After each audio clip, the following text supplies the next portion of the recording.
Bonsoir, chers bien-aimés. Nous vous souhaitons une fois de plus la bienvenue à cette autre leçon qui constitue l'une des leçons pour la formation des dirigeants d'assemblée de maison. Il y a quelque temps, nous avons commencé à aborder des leçons sur la formation du dirigeant. Et la dernière leçon parlait de la place de la parole de Dieu dans la vie du dirigeant d'assemblée de maison. Et nous bénissons le Seigneur pour tout ce que nous avons appris pendant cette leçon et nous lui rendons toute la gloire. Ce soir, nous abordons un nouveau module qui parle de la place de la prière dans la vie du dirigeant d'assemblée de maison. Et dans ce module, la leçon que nous abordons ce soir, c'est la place et l'importance de la prière dans la vie du dirigeant. Donc, nous allons prier et nous allons continuer avec notre leçon. Père, nous te rendons grâce pour chaque personne qui est assise pour apprendre à tes pieds. Merci Seigneur, parce que tu nous as appelés et tu nous appelles ici pour nous transformer. Seigneur, ouvre ta parole et transforme chacune des personnes qui est sous le son de cette parole au nom de Jésus-Christ. Amen. Donc, dans Luc chapitre 11, versets 1 à 2, Jésus s'adressait à ses disciples et les disciples étaient venus vers Jésus et ils demandaient à Jésus de leur enseigner comment prier.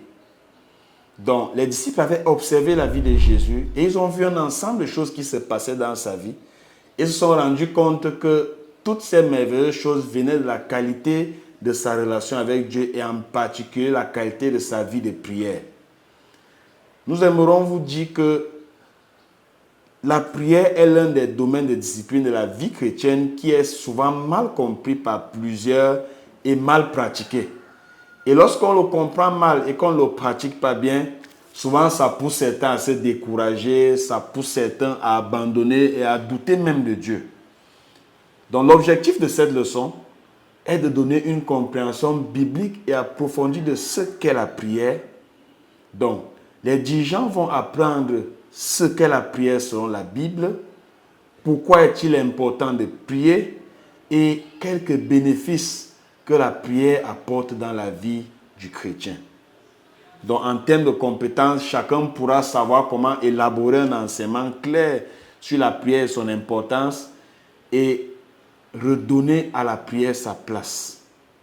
Alors, qu'est-ce que la prière? Pour répondre à cette question, j'aimerais commencer par dire ce que la prière n'est pas. La prière, ce n'est pas venir raconter ses problèmes à Dieu. La prière, ce n'est pas venir mendier devant Dieu. Comme mendiant devant quelqu'un chez qui ne veut pas nous faire du bien et on est en train de juste supplier. La prière, ce n'est pas le fait de venir convaincre Dieu de ses mérites. Et ce n'est même pas un moyen de persuader qui que ce soit d'une quelconque spiritualité. Maintenant, qu'est-ce que la prière? Prier, c'est communiquer avec Dieu.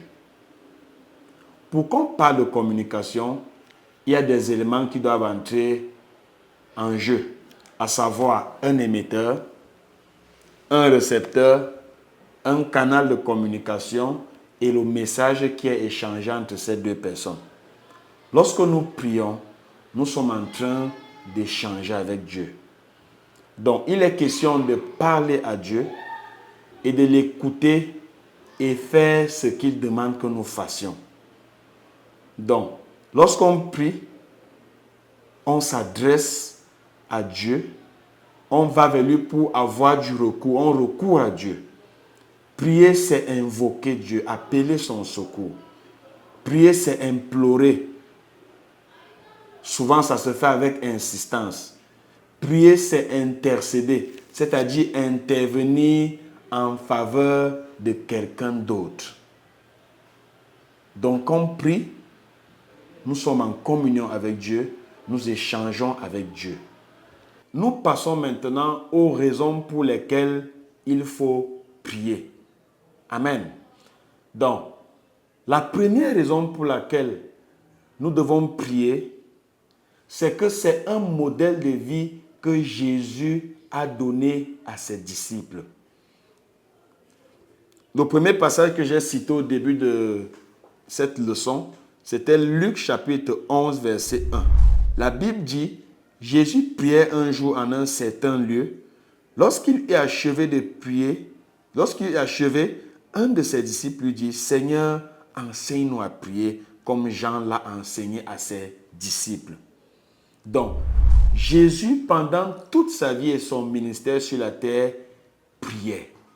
Et la prière avait une place centrale dans sa vie. Et il y a plusieurs passages que nous pouvons voir dans la Bible qui démontrent du fait que Jésus priait. Le premier, c'est celui que j'ai cité, Luc chapitre 11, verset 1. On dit, Jésus priait un jour en un certain lieu. Amen. Maintenant, dans Marc chapitre 1, verset 35, la Bible dit, vers le matin, pendant qu'il faisait encore très sombre, il se leva et sortit pour aller dans un lieu désert où il pria. Amen. Jésus priait. Et plus loin dans Marc chapitre 6, verset 46, la Bible nous dit, au verset 46 de Marc, quand il l'eut renvoyé, il s'en alla sur la montagne pour prier. Donc la prière faisait partie de la vie de Jésus. C'est un modèle de vie que notre Maître Jésus nous a donné. Donc en tant que des disciples de Jésus, nous devons suivre ce modèle de vie. Et c'est donc la raison pour laquelle nous devons prier. Nous prions parce que nous imitons notre Maître Jésus. Et nous voyons que c'est ce même modèle que les premiers apôtres ont suivi. La prière avait une place centrale dans leur vie. Nous rappelons dans Actes chapitre 6, verset 12, après qu'il y ait eu une petite crise à l'église, il y avait des problèmes et il fallait désigner les diacres. Et au verset 2 de Actes chapitre 6, qu'est-ce que la Bible nous dit? Les 12 convoquèrent la multitude. Et il dit, il n'est pas convenable que nous laissions la parole pour servir aux tables. Et au verset 12, il dit, au verset 12, il dit, nous, au verset 4, s'il vous plaît, et nous continuerons à nous appliquer à la prière et au ministère de la parole. Donc la prière, et nous avons plusieurs autres exemples où nous voyons et les apôtres, et l'apôtre Paul, et les disciples de Jésus prier. Donc c'est la première raison pour laquelle nous prions. La deuxième raison pour laquelle nous prions, c'est que c'est une instruction et une recommandation que Jésus nous a donnée. Non seulement Jésus a vécu en priant, mais il nous a donné comme recommandation de prier.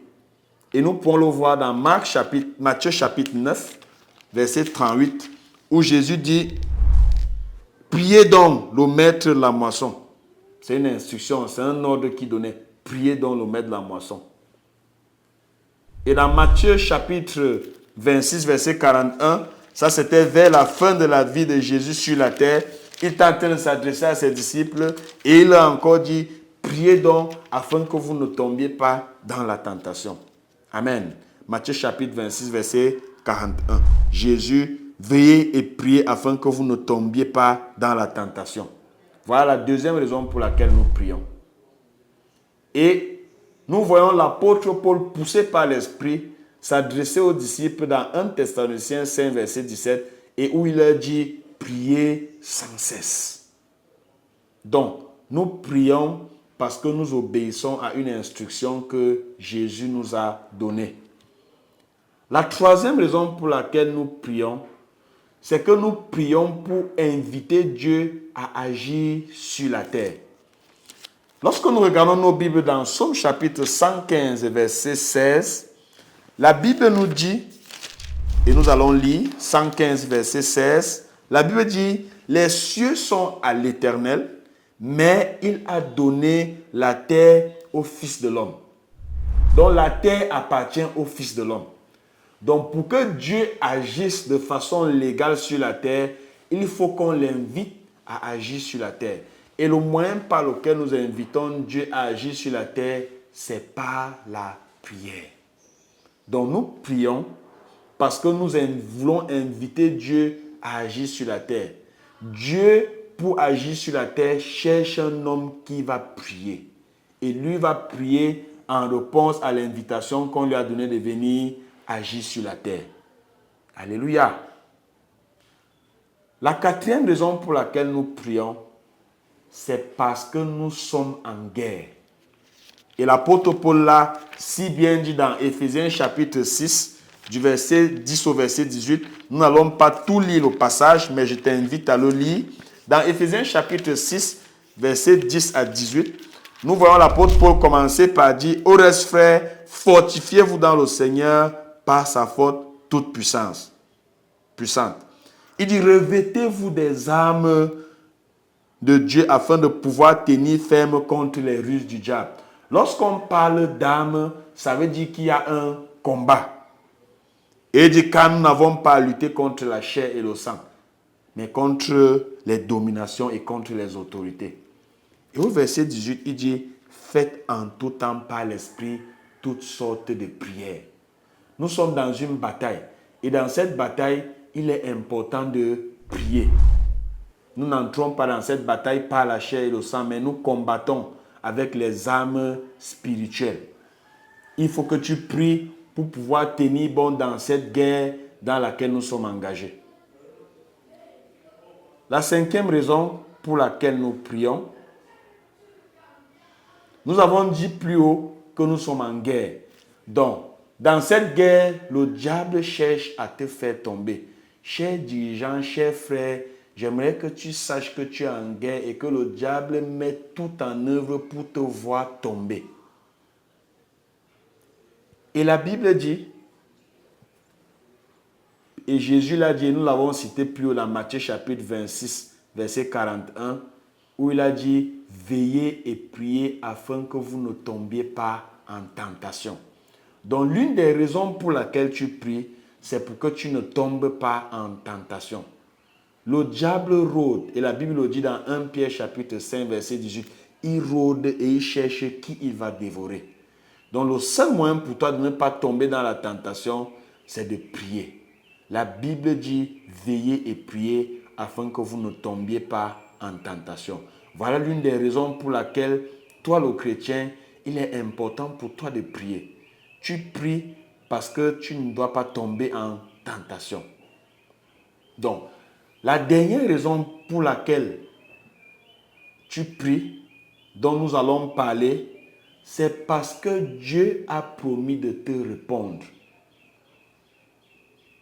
Tu pries parce que tu as la promesse que Dieu a dit qu'il va répondre à tes prières. Donc nous avons vu qu'est-ce que la prière. Maintenant nous avons vu quelles sont les raisons pour lesquelles nous devons prier.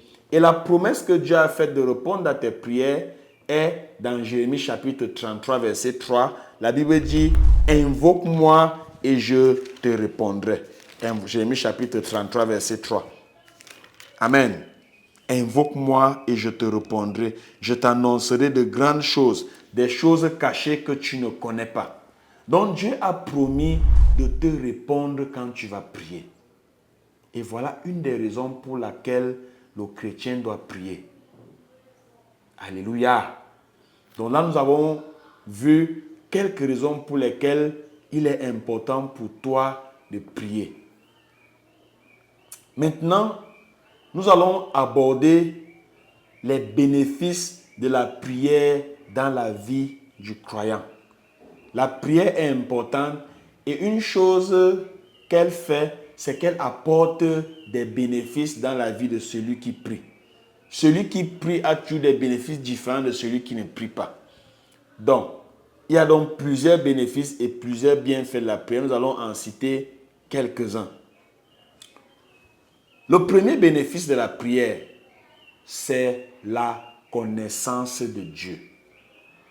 La Bible dit dans Jean 17, verset 3, « Or, la vie éternelle, c'est qu'ils te connaissent, toi le seul vrai Dieu, et celui que tu as envoyé, Jésus-Christ. » Or, la vie éternelle, c'est qu'ils te connaissent, toi le seul vrai Dieu, et celui que tu as envoyé, Jésus-Christ. Donc, pendant que tu pries, pendant que tu te rapproches de Dieu, pendant que tu échanges avec Dieu, étant donné qu'on a dit que la prière, c'est un échange avec Dieu. Plus tu échanges avec Dieu, plus tu le connais. Plus tu échanges avec Dieu, plus tu connais ses voies. Plus tu échanges avec Dieu, plus tu connais ses pensées. Donc, un des bénéfices que la prière apporte dans ta vie, c'est que la prière te permet de connaître Dieu. Amen. Le deuxième bénéfice dont je vais parler, c'est que la prière apporte la paix et la tranquillité. Et nous avons ce beau passage que l'apôtre Paul avait écrit dans la lettre aux Philippiens, au chapitre 4, du verset 6 au verset 7. Il commence à leur dire, ne vous inquiétez de rien, mais en toute chose, faites connaître vos besoins à Dieu par des prières et des supplications avec des actions de grâce. Et qu'est-ce qu'il dit après? Et la paix de Dieu qui surpasse toute intelligence gardera vos cœurs et vos pensées en Jésus-Christ. Lorsque tu pries et que tu poses tes besoins au Seigneur, une chose que Dieu t'accorde, c'est la paix. Une personne qui ne prie pas est toujours troublée. Mais celui qui prie, il reçoit la paix qui vient de Dieu. La première chose que Dieu lui donne, c'est la paix. Avant même de répondre à sa question ou alors aux besoins qu'il pose, Dieu lui accorde d'abord la paix. Amen. Et je prie que Dieu t'accorde la paix pendant que tu pries. Un autre bénéfice de la prière, c'est la direction et l'orientation. Amen. Une personne qui prie reçoit la direction et l'orientation divine. C'est une personne qui va faire de bons choix. Et en tant que dirigeant, tu dois faire de bons choix dans ta vie parce que tes choix ne t'impliquent pas toi seul. Il y a des choix que tu fais qui impliquent les personnes que tu diriges. Et il est important pour toi de prendre de bonnes décisions. Donc, dans le passage que j'ai lu plus haut, dans Jérémie chapitre 33, verset 3, la Bible dit « Invoque-moi et je te répondrai. Et je t'annoncerai les choses cachées que tu ne connais pas. » Pour prendre des décisions, tu as besoin de la lumière de Dieu. Et pendant que tu pries, pendant que tu invoques Dieu, Dieu va t'accorder la lumière. Dieu va t'accorder les révélations. Il va t'accorder une certaine direction que tu dois prendre pour faire des choix. Tu as besoin de la lumière de Dieu. Et nous avons cet exemple que tu pourras regarder chez toi. Dans 2 Samuel chapitre 2, verset 1. Ça, c'est l'exemple de David. Tu pourras lire toute l'histoire à la maison. Dans 2 Samuel chapitre 2, verset 1, nous avons cette histoire de David qui voulait aller à la guerre. Et il a invoqué l'Éternel. Et il s'est tourné vers l'Éternel. Et il a dit, monterai-je? L'Éternel lui dit, monte. Où monterai-je? L'Éternel lui dit, à Hébron. C'est parce qu'il était en communion avec Dieu qu'il a reçu cette direction, que non seulement il fallait qu'il monte, mais en montant, il fallait qu'il monte à Hébron. Donc lorsqu'on prie, on reçoit la direction divine. Alléluia. Un autre bénéfice de la prière, et nous allons le lire dans Luc chapitre 21, verset 34 à 36, c'est que la prière te rend alerte et te garde préparé pour le retour de Jésus-Christ. Dans Luc chapitre 21, verset 34 à 36, ça c'est Jésus qui s'adressait à ses disciples. Qu'est-ce que la Bible nous dit dans Luc chapitre 21, verset 34 à 36? La Bible dit, « Prenez garde à vous-même, par crainte que vos cœurs ne s'appesantissent par les excès du manger et du boire et par les soucis de la vie, et que ce jour ne vienne sur vous à l'improviste, car il viendra comme un filet sur tous ceux qui habitent sur la face de la terre. Veillez donc et priez en tout temps, afin que vous ayez la force d'échapper à toutes ces choses qui arriveront et de paraître debout devant le Fils de l'homme. » Une chose est certaine, Jésus-Christ revient bientôt. Et nous sommes son épouse et nous attendons son retour. si je me laisse et je me livre juste à chercher la nourriture, à chercher à boire, à chercher un ensemble de choses, et tu ne te donnes pas à prier, son retour, tu ne seras pas préparé à son retour.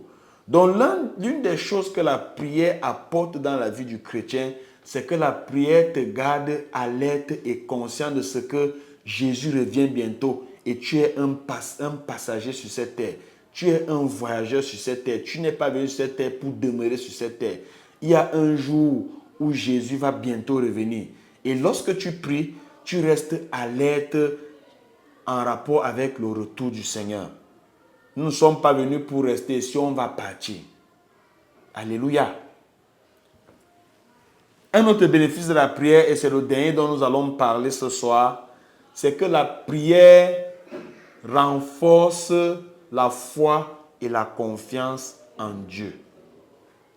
Amen. La prière renforce la foi et la confiance en Dieu. Lorsque nous confions nos soucis au Seigneur, lorsque nous lui apportons nos besoins, lorsque nous apportons au Seigneur nos désirs, dans la prière, une chose qui se passe, c'est que nous apprenons à compter sur la provision divine pour tous nos problèmes. Et lorsque tu pries la première fois et que le Seigneur répond à ta prière et que le Seigneur intervient dans ta situation, qu'est-ce que ça fait? Ça fortifie ta foi, ça renforce ta foi. Tu sais déjà que Dieu a intervenu dans ta situation. Tu n'es plus juste laissé à la traîne, comme une personne qui n'a pas d'espérance. Tu sais que dans telle situation, si j'invoque l'Éternel, l'Éternel va répondre et l'Éternel va intervenir. Et là, ta foi est fortifiée et ta foi est solidifiée. Donc, nous venons là de voir quelques bénéfices et quelques bienfaits de la prière dans la vie du croyant. Amen. Nous avons vu que la prière apportait la connaissance de Dieu. La prière apportait la paix et la tranquillité. La prière apportait la direction et l'orientation. La prière te garde préparé et alerte en rapport au retour du Seigneur.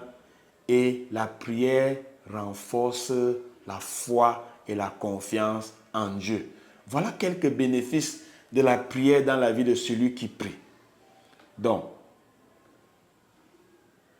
pour finir, nous avons parlé de la prière. Nous avons vu que la prière était le fait de communiquer avec Dieu. Ça veut dire que c'est un échange entre Dieu et toi. Tu parles à Dieu et Dieu te parle. C'est un échange entre Dieu et toi. Nous avons abordé et nous avons vu quelques raisons pour lesquelles nous devons prier. L'importance de la prière. Et nous avons vu les bienfaits de la prière dans la vie du croyant. La prochaine fois, nous allons aborder pratiquement comment prier. D'ici à là, je prie que le Seigneur te bénisse et que sa grâce repose en permanence sur toi et que le Seigneur t'accorde de devenir une personne qui redonne à la prière sa place primordiale dans sa vie comme Jésus et qui prie effectivement. Que le Seigneur te bénisse.